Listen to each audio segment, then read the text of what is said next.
Shalom, selamat pagi Bapak Ibu sidang jemaat yang terkasih di dalam Tuhan kita Yesus Kristus.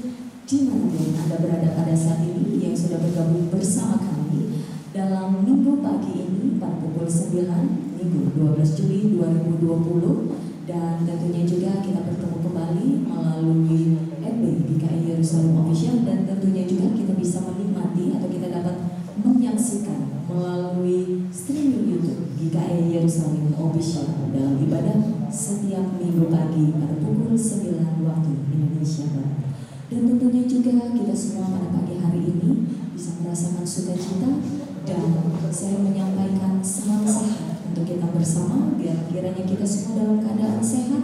Dan tentunya jangan lupa kita tetap melaksanakan protokol COVID atau protokol kesehatan, menjaga jarak satu dengan yang lainnya, dan juga tentunya kita tetap mencuci tangan, hidup bersih, hidup sehat, demi kita memutus rantai virus corona yang saat ini memprihatinkan kita bersama.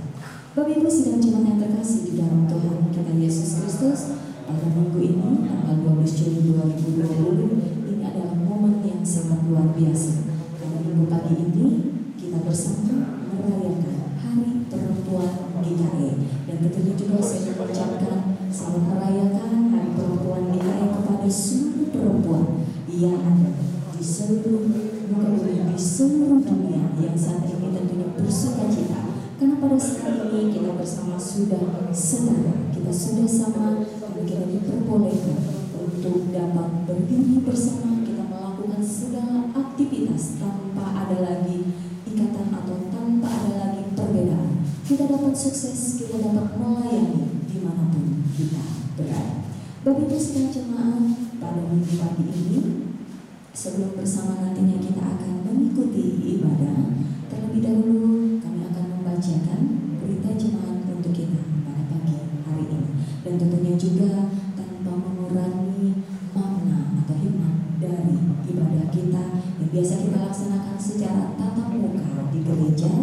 Dan oleh karena seluruh dunia merasakan keprihatinan yang sangat mendalam, sangat luar biasa karena pandemi COVID-19 ini, maka GKI Yerusalem mengubah ibadah tatap muka di gereja melalui, sekali lagi, melalui FB GKI Yerusalem Official, atau kita dapat menyaksikan bersama dan mengikuti bersama melalui streaming YouTube GKI Yerusalem Official yang dapat kita ikuti tiap hari Minggu pada pukul 9 pagi.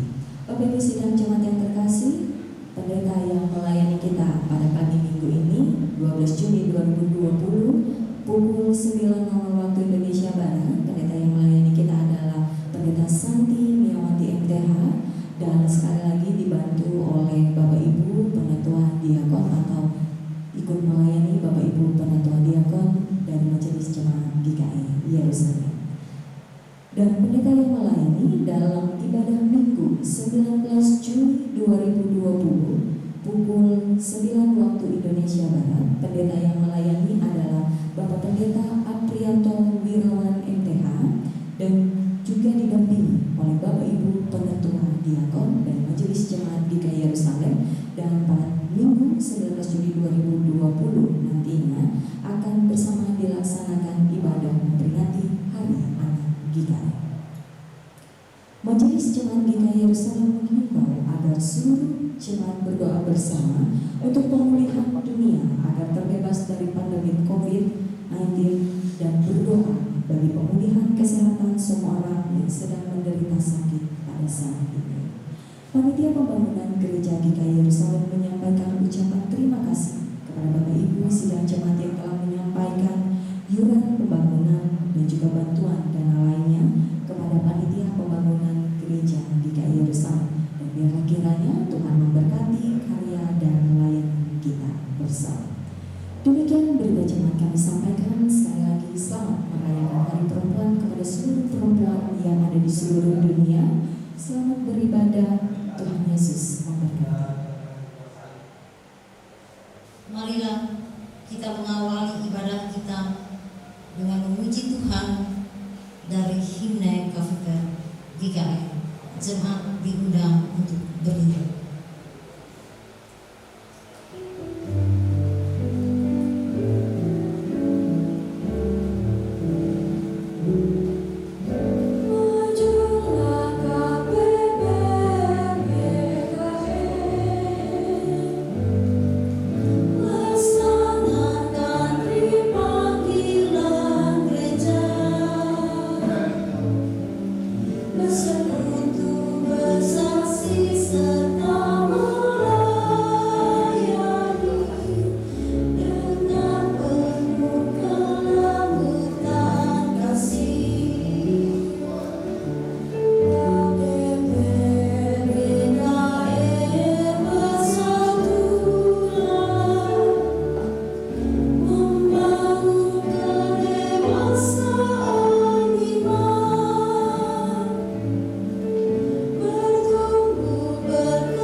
Tuhan yang menjadikan langit dan bumi, yang tetap setia untuk selama-lamanya dan tidak meninggalkan perbuatan tangannya. Kasih karunia dan damai sejahtera dari Allah Bapa kita dan dari Tuhan Yesus Kristus menyertai kamu. Amin.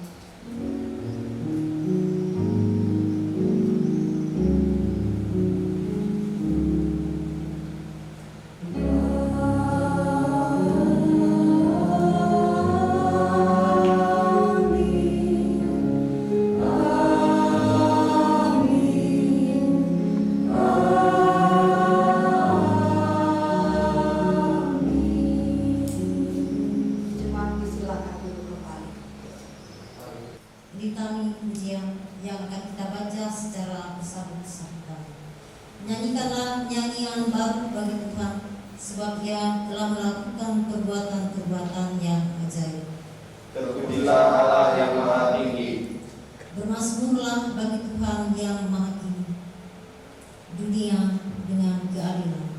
Terpujilah Allah yang Maha Adil. Bersorak-sorai bagi Allah yang Maha Kasih, sekarang dan selamanya. Pengakuan dosa dinyanyikan dengan lagu Kidung Jemaat nomor 29, bait yang pertama dan baitnya yang kedua. Di muka Tuhan Yesus.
Sebagai hamba Tuhan Yesus Kristus, kami memberitakan pengharapan kepada tiap orang yang sungguh-sungguh hidup di dalam Tuhan.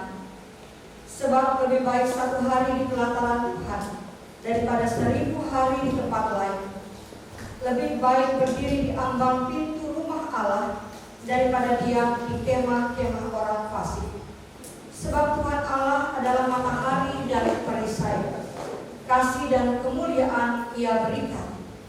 Ia tidak menahan kebaikan dari orang yang hidup tidak bercela. Mazmur 84 ayat 11 sampai 12. Jemaat, disilakan duduk kembali. Kita berdoa pembacaan Alkitab. Ya Allah, kami datang memuji nama-Mu yang akbar. Kami bersyukur atas segala kebaikan dan kebajikan-Mu dalam hidup kami. Kami mengagumi tangan kasih-Mu, karena Engkau telah menuntun kami di jalan-jalan hidup yang kami tempuh. Ya Allah, betapa menakjubkan cinta-Mu. Ketika kami berduka, Engkau menghibur kami. Ketika kami letih lesu, Engkau menguatkan kami. Ketika kami jatuh, Engkau mengangkat kami. Ketika kami kehilangan pengharapan, Engkau menyanyikan keselamatan yang kekal. Kami bersyukur karena kasih dan berkat-Mu senantiasa Engkau limpahkan bagi kami umat-Mu. Biarlah semuanya itu boleh meyakinkan kami senantiasa bahwa Engkau adalah sumber kebaikan bagi kami. Jika sebentar kami akan bersama-sama membaca firman, tolonglah kami, berikanlah kami akal budi dan hikmat, sehingga kami boleh membacanya dengan baik, untuk memahami dan untuk melakukannya dalam kehidupan kami setiap hari. Dalam nama Anak-Mu Yesus Kristus kami berdoa. Amin.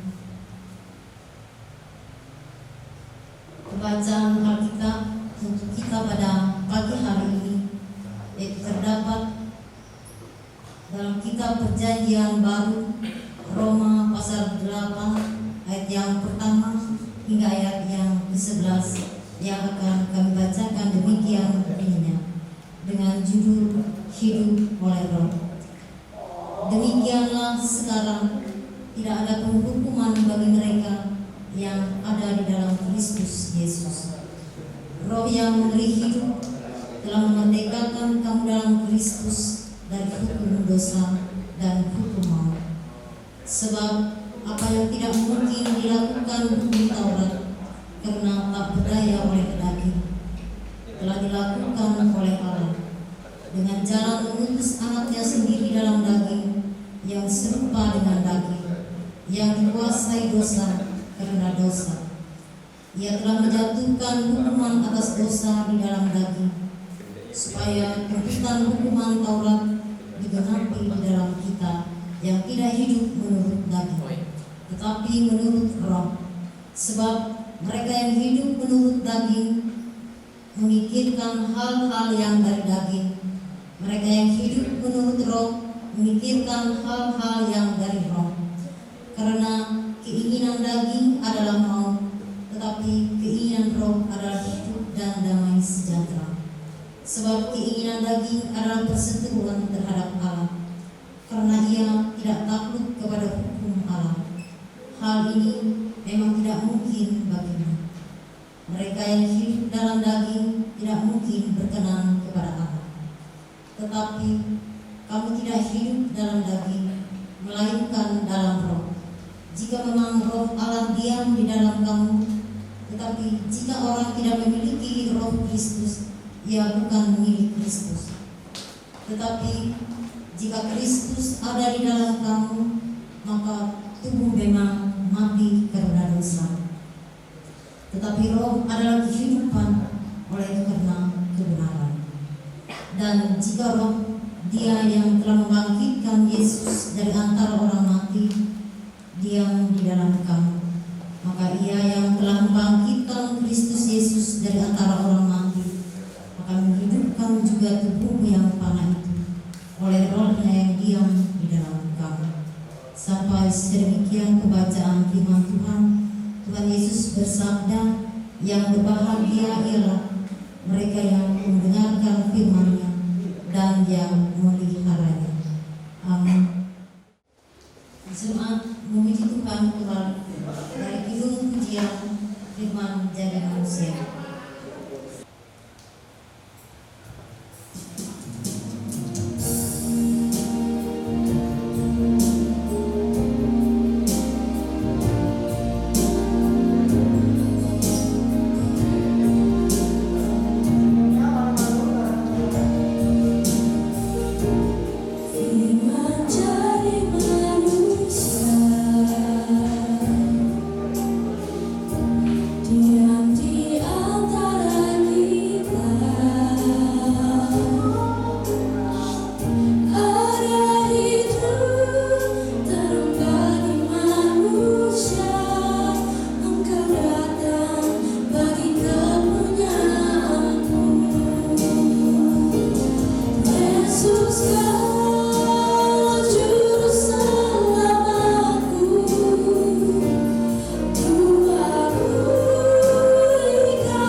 Sidang jemaat kekasih Kristus, di pagi minggu ini, di hari perayaan perempuan GKE,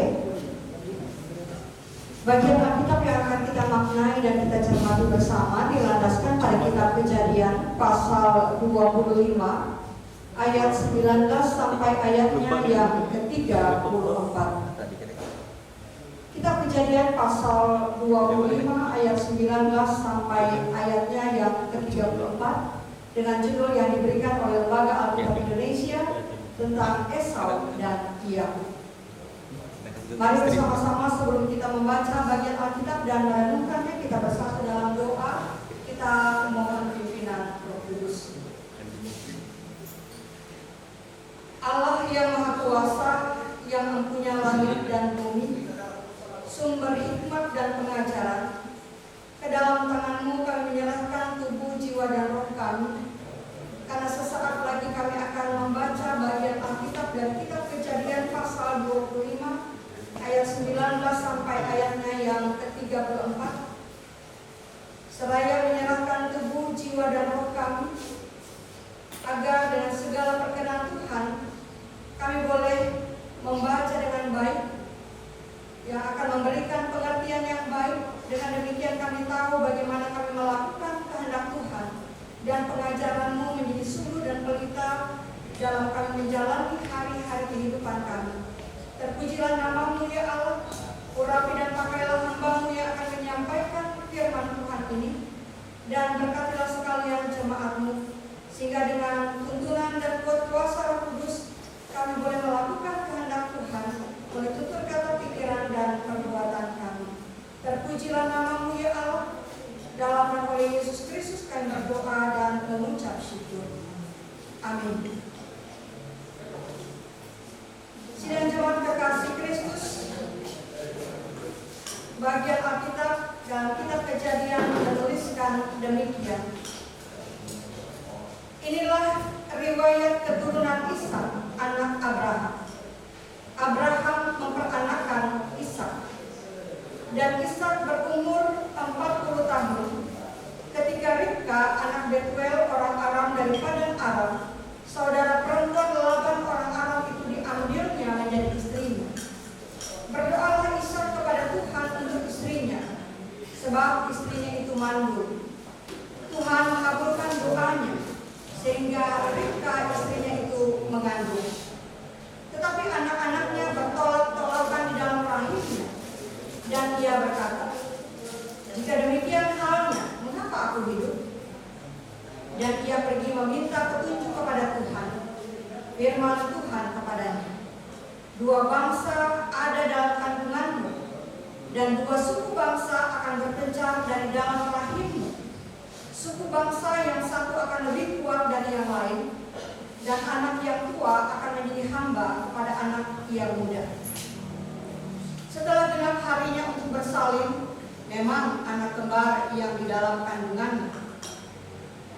Keluarlah yang pertama, warnanya merah, seluruh tubuhnya seperti jubah berbulu, sebab itu ia dinamai Esau. Sesudah itu keluarlah adiknya, tangannya memegang tumit Esau, sebab itu ia dinamai Yakub. Ishak berumur 60 tahun pada waktu mereka lahir. Lalu bertambah besarlah kedua anak itu. Esau menjadi seorang yang pandai berburu, seorang yang suka tinggal di padang, tetapi Yakub adalah seorang yang tenang, yang suka tinggal di kemah. Ishak sayang kepada Esau, sebab ia suka makan daging buruan, tetapi Ribka kasih kepada Yakub. Pada suatu kali Yakub sedang memasak sesuatu, lalu datanglah Esau dengan lelah dari padang. Kata Esau kepada Yakub, berikanlah kiranya aku menghirup sedikit dari yang merah-merah itu, karena aku lelah. Itulah sebabnya namanya disebutkan Edom. Tetapi kata Yakub, juallah dahulu kepadaku hak kesulunganmu. Sahut Esau, sebentar lagi aku akan mati. Apakah gunanya bagiku hak kesulungan itu? Kata Yakub, bersumpahlah dahulu kepadaku. Maka bersumpahlah ia kepada Yakub dan dijualnya hak kesulungannya kepadanya. Lalu Yakub memberikan roti dan masakan kacang merah itu kepada Esau. Ia makan dan minum, lalu berdiri dan pergi. Demikianlah Esau memandang ringan hak kesulungan itu. Demikian sidang jemaat kekasih Kristus, bagian Alkitab yang menjadi dasar dan landasan dari pemberitaan firman Tuhan bagi kita pada pagi minggu ini, di mana pada hari ini kita juga memperingati Hari Perempuan GKE tahun 2020. Shalom. Ibu Bapak sidang jemaat kekasih Kristus, jika kita membuat hitung-hitungan moral, maka bisa saja ketika kita membaca bagian nats ini, ketika kita mencermati dengan teliti, maka kita akan menjumpai bahwa baik Esau maupun Yakub, dua-duanya ada pada posisi yang salah.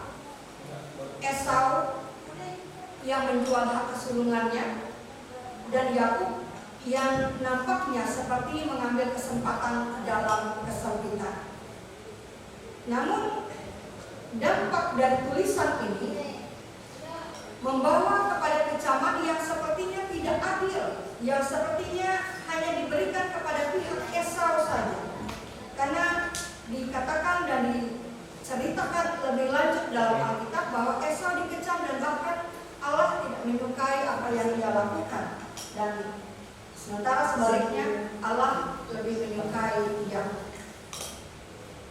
Nah, itu kalau kita membuat hitung-hitungan moral.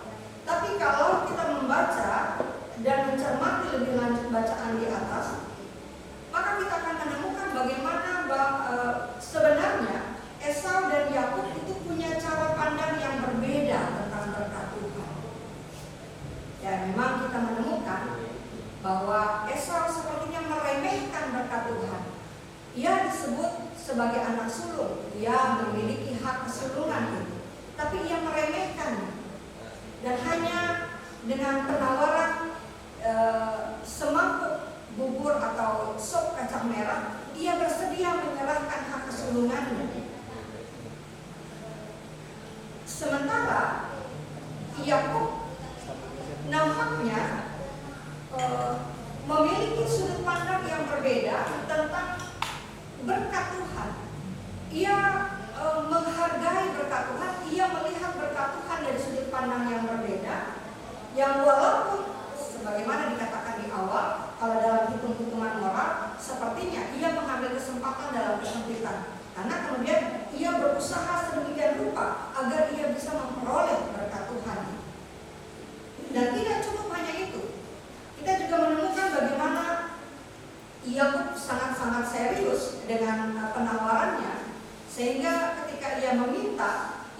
hanya sekedar meminta, tapi ia meminta juga agar Esau bersumpah sebelum ia menyerahkan hak kesulungannya. Dan itulah yang ia terima. Itulah yang ia dapatkan. Nah, pertanyaan kemudian, saudara serta ibu bapak kekasih Kristus yang bisa saja muncul. Apakah hanya Esau yang kemudian dikecam atau menanggung hukuman itu? Ternyata tidak. Kita mengetahui dalam perjalanan hidupnya kemudian, Yakub juga pada akhirnya dihukum dengan Tuhan dengan cara ia sendiri ditipu oleh anak-anaknya perihal kematian Yusuf. Nah, pada hari ini, ibu bapak sidang jemaat kekasih Kristus, kita memperingati Hari Perempuan GKI. Bagian yang mungkin tertulis hanya sekilas dalam bacaan kita, tapi menjadi hal yang paling kodrati dari seorang perempuan, yang lekat pada diri seorang perempuan, yaitu adalah ia memiliki rahim. Sebagaimana fungsinya rahim ketika ia menerima bagian yang harus ia kandung, maka rahim itu kemudian melahirkan kehidupan baru, dan kehidupan baru itu adalah sesuatu yang membuat kehidupan yang telah ditempatkan Allah dalam kehidupan ini berlangsung dengan siklusnya masing-masing, dan itu tidak akan terhenti begitu saja. Dan sebagai seorang perempuan yang memiliki rahim, tentu saja seorang perempuan tidak hanya memiliki kodrat untuk mengandung dan menyusui, tapi ia memiliki tanggung jawab yang besar, karena kelahiran baru atau kehidupan baru yang dilahirkan itu akan menjadi kehidupan baru yang baik ketika sang ibu menjaga, ketika sang ibu bertanggung jawab memelihara dirinya dan juga bayi dalam kandungannya dengan memberikan nutrisi yang baik, dengan menjaga kondisi kesehatannya, sehingga ketika kehidupan baru itu lahir, maka kehidupan baru itu menjadi kehidupan yang sehat, kehidupan yang diperkenan, kehidupan yang mendatangkan kebahagiaan. Nah, saudara serta ibu bapak dan jemaat kekasih Kristus, demikian pula halnya dalam nats yang dikatakan, yang dituliskan untuk kita catat bersama, yang walaupun kalau kita baca secara tertulis sepertinya terlewatkan, dikatakan bahwa Ribka, yang hanya disebutkan karena kalau kita membaca dari judulnya saja, sepertinya ini bercerita hanya tentang Esau dan Yakub. Tapi nyatanya kehadiran Esau dan Yakub tidak lepas dari apa yang telah terjadi pada diri mereka sejak mereka berada dalam kandungan, ketika mereka dipercayakan untuk ada dalam rahim seorang Ribka, ketika mereka dipercaya untuk dipelihara sehingga kemudian dilahirkan, dan memang takdir yang diterapkan kepada mereka itu telah ditetapkan oleh Allah bagi mereka, bahwa yang muda akan menjadi yang berkuasa atas yang lebih tua. Nah, pertanyaan lagi berikutnya, saudara serta sidang jemaat kekasih Kristus, kalau memang itu sudah ditetapkan Allah dari semula, kalau itu memang sudah diatur oleh Allah sedemikian rupa, apakah kemudian manusia melepaskan tanggung jawabnya? Apakah kemudian manusia tidak bertanggung jawab atas apa yang sudah ditetapkan oleh Allah? Nyatanya juga tidak demikian. Nats kita pada hari ini mengetengahkan tentang satu konsep tanggung jawab yang tidak hanya dimiliki pada satu masa kehidupan seseorang saja, tapi tanggung jawab adalah tanggung jawab atas keseluruhan kehidupan. Karena dikatakan dalam nats kita, Esau yang dilahirkan pertama, seharusnya ia memelihara, seharusnya ia bertanggung jawab, seharusnya ia menjaga hak kesulungannya, tapi itu tidak dilakukan oleh. Alasannya bisa saja dikatakan bahwa itu sudah takdirnya, karena sudah dikatakan sejak dalam kandungan bahwa dia akan dikuasai oleh yang lebih muda. Tapi juga tentu tidak dengan sembarang hal, dengan sembarang cara ia melakukan hal itu. Nah, demikian pula sebaliknya. Tetapi hal ini, saudara serta sidang jemaat kekasih Kristus, menunjuk kepada tanggung jawab yang menjadi pilihan hidup dari setiap orang. Hari ini, walaupun dikatakan kita merayakan Hari Perempuan GKI, tapi inti dan makna dari perayaan Hari Perempuan GKI ini terletak dari Dia yang menjadi sumber kehidupan. Itu sebabnya acap kali kita juga menyebut bahwa Allah itu adalah Allah Sang Rahim. Karena sebagai Sang Rahim, ialah yang menjadi sumber kehidupan, dan kemudian ialah yang kemudian melahirkan kehidupan baru dalam kehidupan kita. Nah, makna ini yang hendak ditegaskan dalam peringatan Hari Perempuan GKI kali ini, bahwa nas ini melalui cerita Esau dan Yakub yang walaupun kepada masing-masing kita telah ditetapkan bahwa kita akan menjadi seperti apa kemudian, tapi satu hal yang tidak boleh kita abaikan begitu saja adalah ketika kita telah dilahirkan menjadi kehidupan baru di dunia ini, maka tanggung jawab yang besar itu telah lekat dalam diri kita dan seharusnya menjadi bagian yang tidak bisa kita abaikan begitu saja. Tapi apa yang terjadi? Tidak jarang kita menjumpai bahkan orang-orang Kristen yang bersedia menjual hak kekristenannya. Yang kalau kita tulis dalam kurung, yang notabene menempatkannya sebagai anak. Jadi hak sebagai anak, hak kekristenannya ia jual hanya untuk kepuasan jasmani. Jadi seringkali kita menjumpai orang yang tidak jarang menjual hak kekristenannya hanya untuk pemuasan tubuh, hanya untuk pemuasan raga, hanya untuk pemuasan jasmani. Tapi dari dua pilihan yang digambarkan dalam cerita Esau dan Yakub, itu sebabnya Alkitab seringkali memberikan gambaran ini secara simbolis. Dari gambaran kehidupan Esau dan Yakub memberikan dua pilihan yang bisa kita tentukan dalam kehidupan kita.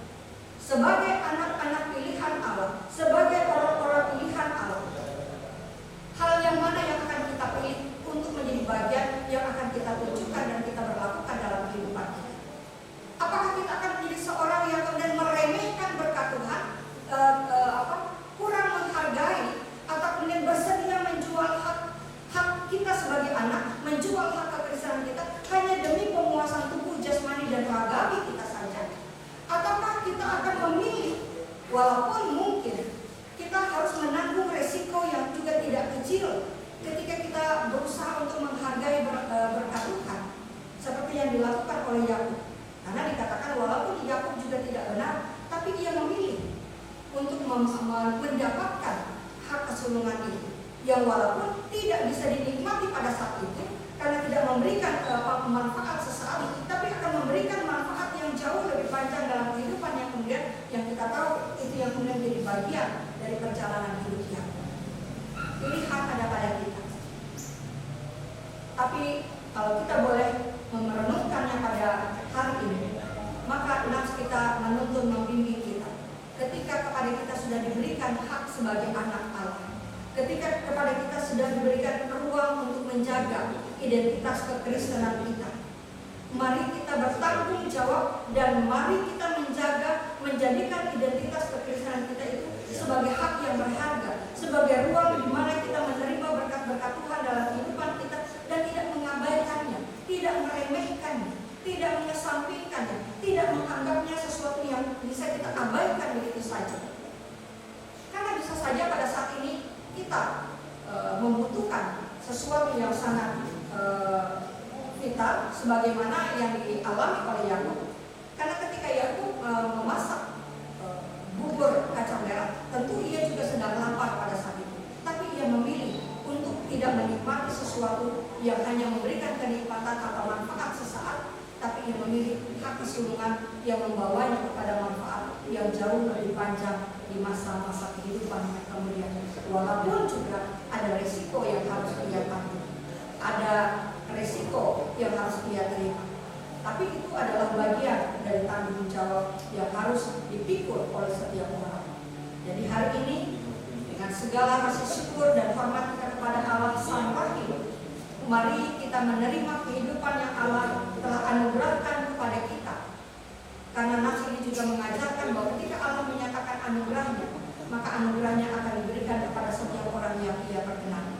Dan ketika Allah berkenan, maka Allah tidak akan melihat apakah orang itu memiliki kesalahan yang besar atau tidak, tetapi Allah melihat apa yang kita pilih dan bagaimana kita mau menerima risiko panjang untuk mendapatkan hak kita sebagai anak, hak kekristenan kita sebagai bagian dari milik kepunyaan Allah. Dan mari kita bertanggung jawab seperti itu sebagai anak kepunyaan Allah, dan mari kita menjaga dan memelihara serta bertanggung jawab atas kehidupan kita sebagai umat pilihannya dengan memelihara hak kita sebagai anak-anak.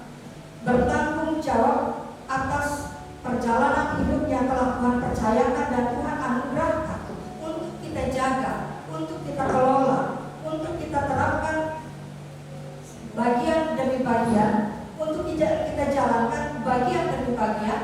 Dengan demikian kita tahu dan mengerti bahwa apa yang kita lakukan sudah selaras dengan kehendak Allah, bukan karena keinginan kita sendiri.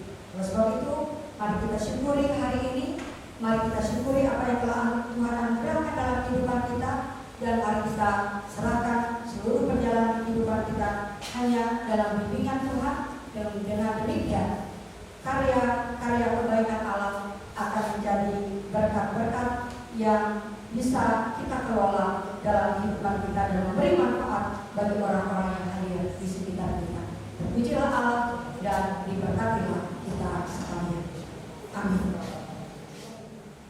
Sidang jemaat terkasih Kristus, kini mari kita bersama dalam doa. Kita bawa apa yang menjadi bagian dari perkumpulan dan juga harapan kita. Kita berdoa bersama. Allah Sang Rahim, Sang Pemberi dan sumber kehidupan, ke dalam tangan-Mu kami menyerahkan seluruh perjalanan kehidupan kami. Dari rentang waktu yang boleh Tuhan layakan dan Tuhan perkenan untuk kami jalani. Layakan kami mengisi hari-hari kehidupan kami selaras dengan tuntunan dan kehendak Tuhan. Oleh sebab itu kami mengucap syukur, menyatakan puji dan kemuliaan bagi nama-Mu ya Allah Sophia, atas perjalanan hidup yang boleh kami jalani dengan segala rupa-rupa peristiwa, kejadian, pengalaman yang mengajar, menuntun, membimbing dan membentuk kami untuk menjadi seperti yang Engkau kehendaki.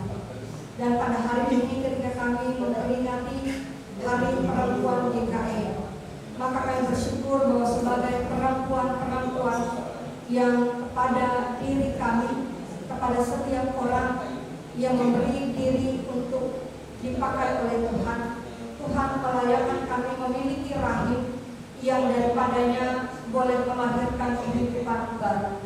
Dan biarlah kami boleh bertanggung jawab atas anugerah yang Tuhan layakkan dan Tuhan perkenan untuk lekat pada diri dan keberadaan kami. Memelihara dan menjaga bahwa ini adalah anugerah terbesar dan anugerah terindah yang Tuhan layakkan dalam kehidupan kami. Dan bersama dengan setiap orang yang hadir dalam kehidupan kami belajar bersama bagaimana kami meneruskan tanggung jawab ini dan menghargai setiap berkat-berkat Tuhan yang Tuhan karuniakan dalam kehidupan kami, serta bersedia menjaga dan mengelola apapun yang Tuhan percayakan untuk kami jalankan dalam kehidupan kami. Kami berdoa bagi segenap jemaat dimanapun berada. Biarlah di tengah-tengah masa-masa pandemi semacam ini, kami tetap setia berseru kepada Tuhan, memohon belas kasihan dan ampunan agar Tuhan melayakkan kami untuk boleh menjalani kehidupan kami di setiap masa-masa, baik yang menyenangkan pun yang tidak menyenangkan, bahkan tetap boleh bersikap di masa-masa sulit semacam ini dengan menjaga kehidupan ini sedemikian rupa. Dan bagaimana kami menetapkan diri untuk melakukan kehendak-Mu dan bahkan mendoakan apa yang ada dalam hati dan pikiran kami, menyerahkannya agar setiap kami menjadi bagian dari perhatian Tuhan, agar setiap kami boleh merasakan bagaimana kebaikan Tuhan Kau nyatakan dan bagaimana kami mengelola setiap bagian yang telah Tuhan anugerahkan dalam kehidupan kami. Kami berdoa bagi pemerintah bangsa kami yang juga terus berjuang, bagi pemerintah kami yang terus berupaya mengambil keputusan di tengah-tengah masa-masa sulit ini, baik segala sesuatu yang berkaitan dengan penyelesaian pergumulan dalam mengatasi masalah-masalah terkait penyebaran COVID-19. Dan tentu tidak mudah bagi mereka untuk mengambil keputusan yang tepat. Oleh sebab itu, baiklah kami sebagai bangsa, kami sebagai rakyat, kami sebagai bagian dari masyarakat, kami sebagai bagian dari kehidupan bersama, juga mau menyeimbangkan dengan kedisiplinan kami, dengan ketaatan kami, dengan kepatuhan kami terhadap setiap keputusan himbauan yang sekiranya dapat memutuskan mata rantai penyebaran COVID-19 ini. Dengan juga mengingat bagaimana mereka yang telah gugur dalam tugas, mereka yang terus berjuang dengan segala rasa lelah mereka, tapi karena bertanggung jawab atas kehidupan yang telah Tuhan anugerahkan, maka mereka yang berada di garda terdepan tidak pantang menyerah untuk tetap dapat menjalankan tugas fungsi peran mereka sebagai tenaga kesehatan, sukarelawan, sebagai tenaga keamanan, dan sebagai bagian dari semua unsur yang terlibat dalam penyelesaian dan penuntasan, serta bagaimana kami dapat mengatasi situasi ini agar dapat berjalan kembali sebagaimana yang kami harapkan. Banyak hal yang harus kami perjuangkan dan kami perhatikan serta menjadi kepedulian kami, karena banyak orang-orang yang terdampak dari situasi dan masa semacam ini. Mereka yang harus dirumahkan tanpa upah, mereka yang harus berjuang kembali dari nol untuk mendapatkan kehidupan yang layak, untuk mendapatkan penghasilan, untuk dapat memenuhi kebutuhan mereka. Terima kasih Tuhan untuk semua kesempatan, untuk ruang bagi kami untuk dapat mengelola hikmat yang Tuhan anugerahkan, agar kami dapat berpikir dan kami tetap menjadi seorang yang peduli, serta juga tidak mengabaikan bagaimana kami harus waspada dan berhati-hati. Kami berdoa bagi seluruh jemaat-Mu di lingkungan jemaat GKI Yerusalem ini, agar kami juga bisa bersinergi satu dengan yang lain, baik antar anggota jemaat maupun dengan pengurus-pengurus jemaat. Seraya juga kami mendoakan agar kehidupan bergereja kami tetap berjalan dengan baik walaupun dalam keadaan yang terbatas. Bahkan di situasi seperti ini, kami berdoa bagi pelaksanaan pembangunan gereja Yerusalem yang akan terus berlangsung. Biarlah dengan semua kepedulian yang ada, ini adalah bagian dari tanggung jawab kami atas kehidupan yang Tuhan perkenan untuk kami jalani. Sehingga dengan kemampuan kami, dengan kelebihan kami, dengan apa yang ada pada kami mau boleh dan kami mau hidup berbagi. Kami berdoa bagi mereka yang sakit agar dipulihkan, disembuhkan. Kami berdoa bagi para lanjut usia agar tetap mendapat kedamaian, ketenangan di masa-masa senja mereka. Kami berdoa bagi anak-anak kami yang sedang dalam masa pendidikan, yang akan memasuki tahun ajaran baru dengan segala situasi dan kondisi yang berbeda, tapi mereka tetap kiranya boleh bertemu di masa-masa pembelajaran mereka. Bagi anak-anak muda mereka di ruang lingkup pekerjaan masing-masing pun yang harus berjuang kembali untuk mendapatkan pekerjaan, kiranya Tuhan senantiasa menuntun, melindungi dan menjaga serta menopang mereka, dan selalu ada motivasi yang besar dari kami sebagai orang tua, dari kami sebagai bagian dari kehidupan persekutuan. Bahkan kami mendoakan kehidupan kami boleh saling menjaga, dalam kehidupan kami boleh saling menopang. Terima kasih ya Allah, terima kasih ya Tuhan, terima kasih ya Roh Kudus. Kepadamu Allah Sang Rahim, kami menyerahkan seluruh kehidupan kami dan layakan kami melakukan kehendak-Mu, seraya menyatakan doa kami. Bapa kami yang ada di sorga, dikuduskanlah nama-Mu, datanglah kerajaan-Mu, jadilah kehendak-Mu di bumi seperti di sorga. Berikanlah kami pada hari ini makanan kami yang secukupnya, dan ampunilah kami akan kesalahan kami, seperti kami juga mengampuni orang yang bersalah kepada kami. Janganlah bawa kami ke dalam pencobaan, tapi lepaskanlah kami daripada yang jahat, karena Engkau punya kerajaan dan kuasa dan kemuliaan sampai selama-lamanya. Amin. Sekarang ada kesempatan bagi kita untuk mempersembahkan persembahan syukur kita kepada Tuhan. Dengarkanlah pengantar tentang persembahan. Ada yang menyembah utang tapi bertambah kaya. Ada yang menghemat secara luar biasa namun selalu berkurang. Siapa banyak memberi berkat, diberi kelimpahan. Siapa memberi minum, ia sendiri akan diberi minum. Amsal 11 ayat 24 hingga ayat yang ke-25. Kita berdoa untuk persembahan kita. Dia Allah yang Maha Pengasih dan Penyayang. Kami bersyukur kepadamu oleh karena Engkau telah berkenan memberikan rezeki bagi kami, agar kami boleh membantu pelayanan gereja, pada persembahan kami ini untuk kemuliaan kasih-Mu dalam kebersamaan kami. Di dalam nama anak Yesus Kristus kami berdoa. Amin. Sementara jemaat mempersembahkan persembahan syukurnya, jemaat memuji Tuhan kembali dari PKJ nomor 147, bait yang pertama dan baitnya yang kedua. Di sini aku bawa.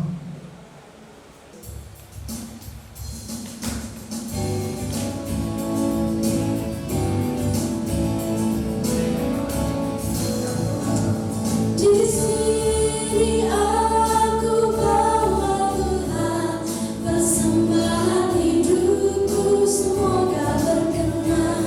Berapalah nilainya Tuhan dibandingkan berkat-Mu yang akan limpahkan. Terimalah Tuhan, oh terimalah Tuhan.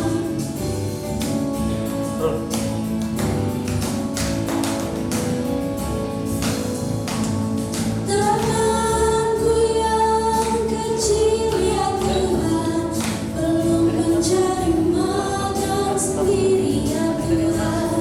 Terimalah hatiku Tuhan, menjadi persembahan Tuhan berkenan. Terimalah Tuhan, oh terimalah Tuhan.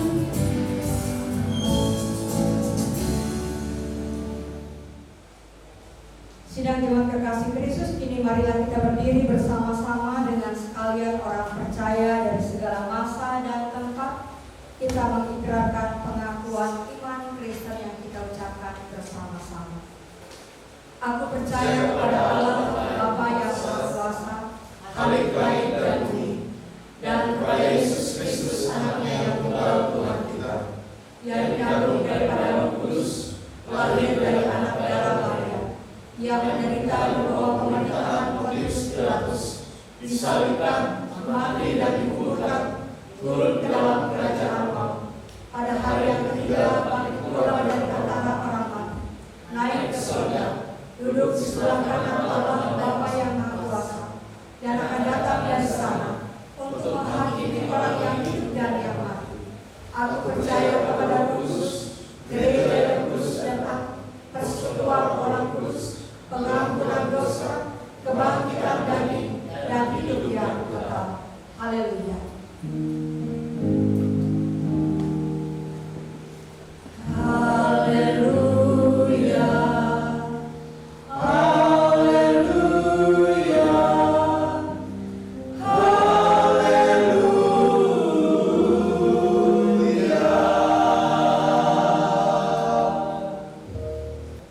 Sidang jemaat kekasih Kristus, kini kita tiba di penghujung ibadah kita. Mari dengarkan kalimat pemutusan sebelum kita menerima berkat Tuhan. Oh saudara-saudaraku, kuatkan dan teguhkanlah hatimu, janganlah takut dan janganlah gemetar karena mereka, sebab Tuhan Allah, Dialah yang berjalan menyertai engkau. Ia tidak akan membiarkan engkau dan tidak akan meninggalkan engkau. Kini mari kita akhiri kebaktian kita dengan menerima berkat Tuhan. Tuhan memberkati engkau dan melindungi engkau. Tuhan menyinari engkau dengan wajahnya dan memberi engkau kasih karunia. Tuhan menghadapkan wajahnya kepadamu dan memberi engkau damai sejahtera. Haleluya.